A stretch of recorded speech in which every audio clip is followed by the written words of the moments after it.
I mean, our starting point is, can I 3D print it? So we look at a part and say, can I 3D print it?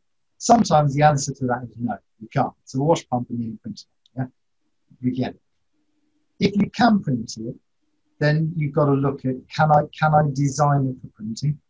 Yeah, so can I change the design, modify the design? What's the knock-on impact of that across the rest of the product, or across the rest of the machine, for example?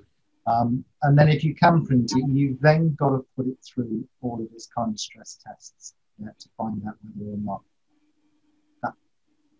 is it going to last? Are you going to have problems with it? Is it going to warp? Is it going to crumble? What, how is that part then going to fit in with everything else that you do?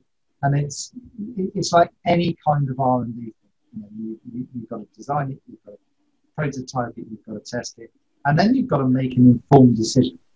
About, okay, is this something then that I need to use in one of these machines because I believe that it will last, it benefits the machine, etc. So there are lots and lots of learning curves with 3D printing. It isn't just as simple as there's a 3D printer.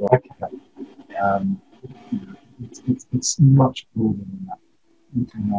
We're learning every day. We're learning. That's great. So am I, Richard. And you've taught us some things, and hopefully we've taught you a few back the other way. But it's been really interesting, some of the stuff we've learned too.